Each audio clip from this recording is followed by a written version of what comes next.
Adanya video call yang tak pantas diduga melibatkan oknum Kades dan oknum Kepala Puskesmas di wilayah Air Saleh. Pemerintah Kabupaten Banyuasin akan melakukan pemeriksaan terhadap oknum yang ada dalam video tersebut. Sekretaris Daerah Kabupaten Banyuasin, Erwin Ibrahim, mengatakan adanya video call yang tak pantas diduga melibatkan oknum Kades dan oknum Kepala Puskesmas di wilayah Air Saleh. Dirinya telah meminta inspektorat melakukan pemeriksaan terhadap oknum yang ada di dalam video tersebut. Erwin Ibrahim juga meminta seluruh ASN di lingkungan Kabupaten Banyuasin untuk selalu mentaati aturan kepegawaian dan harus menghindari hal-hal yang negatif yang bisa mencemarkan nama ASN di lingkup Banyuasin.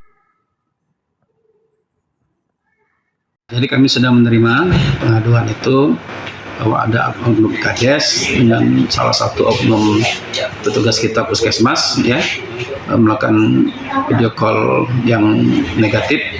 Jadi ini akan kami evaluasi. Saya sudah memerintahkan inspektur dan kepala dinas PMD beserta kepala dinas kesehatan untuk menindaklanjuti.